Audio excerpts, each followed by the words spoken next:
was trembling, my voice barely contained as I confronted him. Why didn't you tell me any of this? Why did you keep it hidden for so long? Now, Mom is gone, and I can't even talk to her anymore. I shouted, staring at him in disbelief. My dad, sitting in the driver's seat, remained silent. His hands gripped the steering wheel so tightly his knuckles turned white. He tried to speak, but no words came out. We were parked in a quiet neighborhood, the only noise coming from the hum of the engine, adding to the thick tension between us. My chest felt tight as I tried to process the bombshell he'd just dropped. It felt as if the earth beneath me had crumbled away. My name is Hannah, and I had just turned 18. What was supposed to be a day of celebration, maybe even the beginning of a new chapter, had turned into something I could never have imagined. Instead of enjoying the day, I was sitting in a car with my dad, unraveling secrets I had never known existed. The road trip we'd started, traveling from Seattle to San Francisco, had begun with laughter, stories, and the open road ahead. But now, we were parked outside a house I'd never seen, and my world felt as though it was being torn apart. At first, the idea of the trip seemed perfect. When my dad handed me the map and the keys earlier that morning, I thought perhaps it was his way of trying to reconnect with me. After my mom's death 2 years ago, he had made efforts, awkward dinners, small talk about school, and the occasional compliment, but nothing like this. A road trip? Just the two of us? It felt strange, almost out of character for him. For a moment, I almost said no. But there was something in his eyes, maybe hope, maybe desperation, that made me agree. The first few hours on the road had been pleasant. We talked about my favorite songs, places we hoped to visit, and even mentioned my mom a few times. He seemed to bring her up more than usual. While it hurt, it also gave me some comfort in an unexpected way. But as the miles stretched on, the mood began to shift. He started apologizing over and over again, regretting how he'd treated me in the past, how much he wished he could go back and make different choices. At first, I thought it was just the grief talking, but as we neared San Francisco, an unsettling feeling began to grow within me. Something wasn't right. I could sense it. That first night, we stopped at a small motel on the side of the road. It was nothing special, just a bed, a barely functional heater, and a vending machine outside our window. We had dinner at a nearby diner. He made an effort to keep the mood light, but I could see something in his eyes. He was carrying a heavy burden. "Are you okay, Dad?" I asked as we sat across from each other, the fluorescent lights making the diner feel colder than it actually was. He paused, his fork halfway to his mouth, and then spoke. "Yeah," he said, but the words didn't match the tone of his voice. He cleared his throat and managed a weak smile. "Just tired. It's been a long day." I nodded, but deep down I knew there was more to it. There was something he wasn't telling me, and it was starting to feel like this trip was about more than just celebrating my birthday. On our walk back to the motel, I noticed him glance at me several times, as though he wanted to say something but couldn't find the words. I didn't push him, not yet. Back in the motel room, I kicked off my shoes and sat on the bed, watching as Dad took off his jacket and hung it on the back of a chair. The silence stretched between us, broken only by the hum of the heater. Finally, I couldn't hold it in anymore. "Dad?" My voice was softer this time. "Why do I feel like there's something you're not telling me?" He stopped what he was doing, his back to me, and let out a long, deep sigh. "It's not the right time, Hannah," he said, shaking his head. "We'll talk when we get to San Francisco." He turned toward me, his face a mix of uncertainty and something that resembled fear. "Why not now?" I pressed, my frustration rising. "We're here. Just us. If there's something you need to say, say it." He rubbed his face with his hands before sitting heavily in the chair. "It's complicated," he admitted. "I've made mistakes, Hannah. Big ones. Things I regret. Things I can't change." He looked at me, his eyes filled with a deep emotion that I couldn't quite read. "Your mom always knew how to fix things, how to make everything better. I didn't. And when she was gone, I didn't know how to be what you needed." I leaned forward, my heart racing. "What are you talking about?" "You've been trying. Things haven't been perfect, but I see you've been making an effort. Why are you being so hard on yourself?" He gave a bitter laugh. Trying isn't enough, not after everything. I wish I could go back, do things differently. I was so consumed by my own pain, by my own failures that His voice trailed off as he stared down at his hands. I don't want you to think I didn't love you, Hannah. I did. Your mom and I both did. But there were days when I didn't know how to show it. I sat back, taken aback by the rawness of his words. Dad, I whispered. I don't know what to say. He met my gaze, a small, sad smile tugging at the corners of his lips. You don't have to say anything, kiddo. I want you to understand that everything I've done on this journey, everything I'm about to share, is because I want to make things right. That night, when the room grew still and my dad's steady breathing signaled he'd fallen asleep, I lay there, wide awake, staring at the cracks in the ceiling. My thoughts drifted back to my childhood, to all those moments that still stung, even after all these years. My dad wasn't always unkind, but he was always distant, as though I were just an obligation he didn't quite know how to manage. I thought about all the times he'd yelled over spilled milk, forgotten chores, or grades that didn't meet his standards. His voice had been so harsh, like a slap, leaving me feeling small and uncertain, even though my mom would step in to calm the situation. Then there were the arguments, which often turned into full-blown fights. My dad's frustration with me was so evident, but I never really understood why. I tried to recall the moments of closeness between us, but they were rare and far between. My mom had always been my anchor through it all, the one who reassured me that I was enough, the one who loved me without conditions. Without her, it felt like I was drifting through a storm on my own. She was everything my dad wasn't. She had this ability to make each moment feel important, like the world stood still whenever she looked at me. Her hugs could erase the worst of days, and her laughter filled the entire room. Not once did she raise her voice, even when I messed up.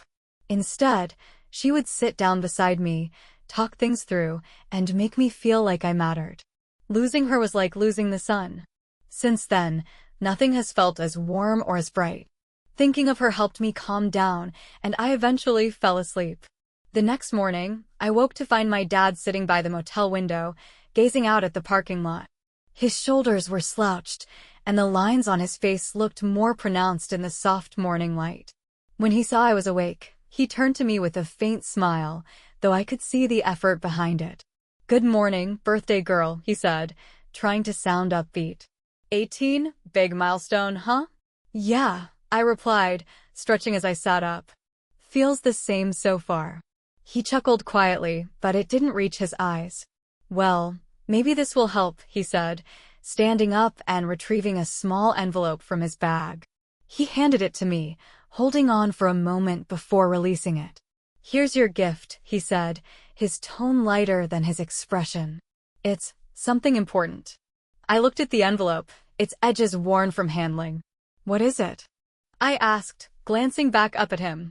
For a moment, his face faltered, and he seemed to be searching for the right words.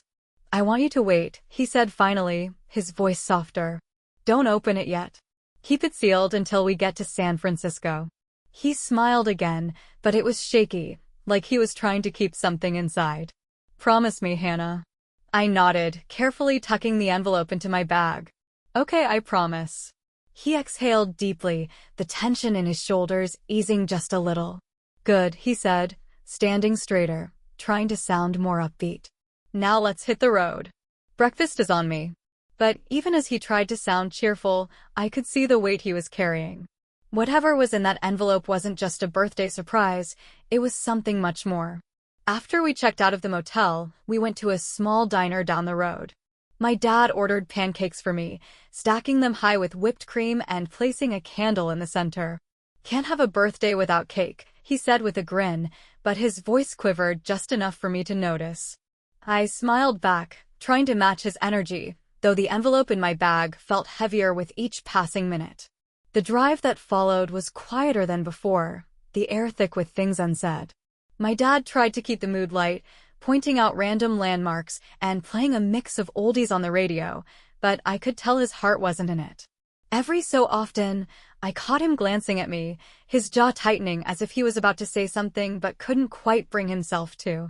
The closer we got to San Francisco, the more I felt like something was looming over us, something he wasn't ready to share.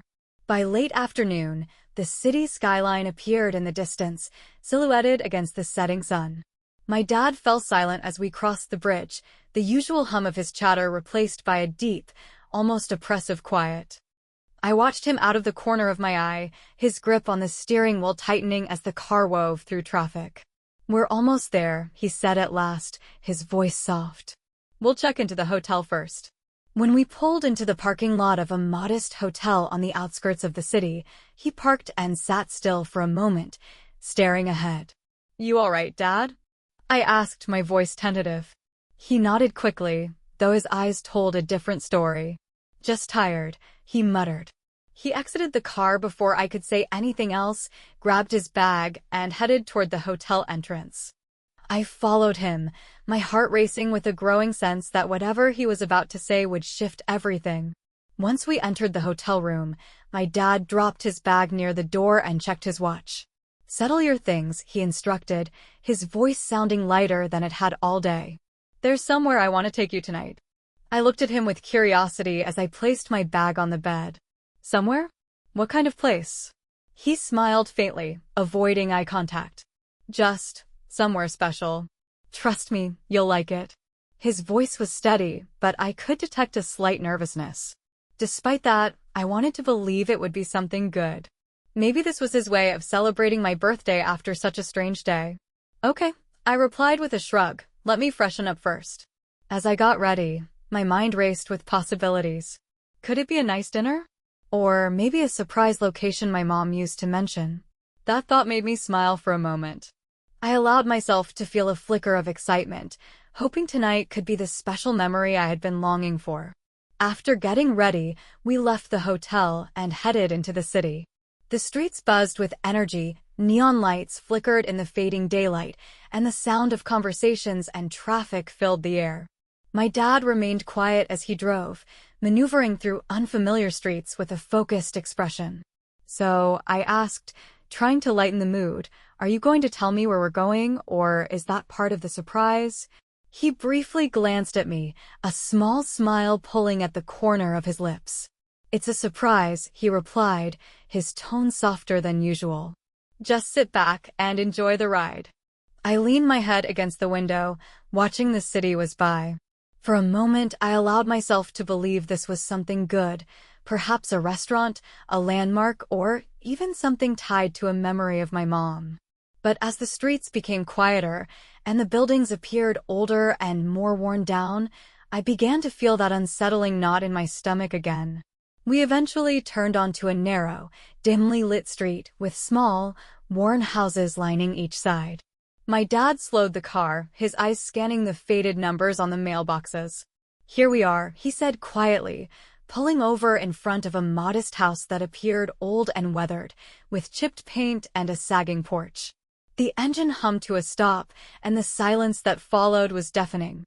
I frowned, looking around in confusion. "This is it?" I asked, my voice laced with uncertainty. "What are we doing here?" I had imagined something celebratory. A restaurant, a park, something joyful to mark the day, not this. My dad didn't respond right away. He simply stared at the house, his fingers clutching the steering wheel tightly again. After a long pause, he finally spoke. "I need to tell you something, Hannah," he said, his voice trembling. "And it's not going to be easy." My chest tightened as I met his gaze. "What is it, Dad?" I asked, my voice laced with concern. "You're scaring me." He exhaled sharply, releasing his grip on the wheel. "Hannah," he began, his voice shaky, "there's something I've been carrying for a long time. Something I should have told you before now." He paused, running a hand through his graying hair. "You know, after your mom passed, I thought about telling you 100 times. But each time, I talked myself out of it.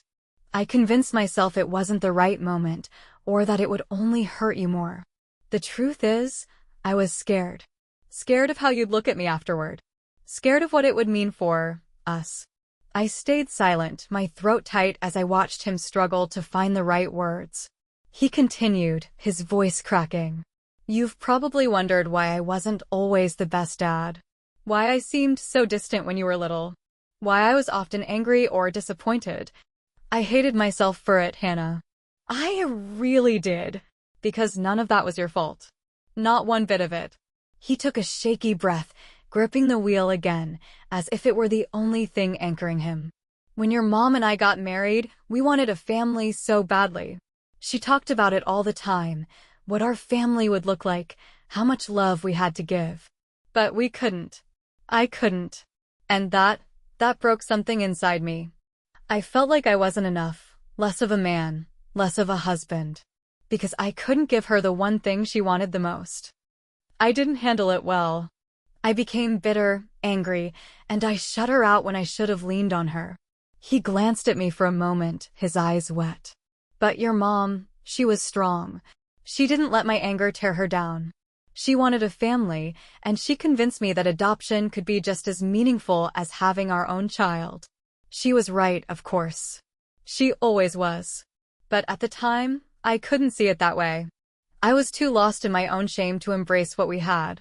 His voice faltered, and he looked down at his hands. When we brought you home, I wanted to be the father you deserved. I truly did.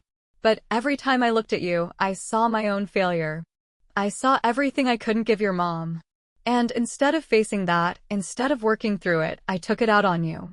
In the original text, the final paragraph is, I took it out on you.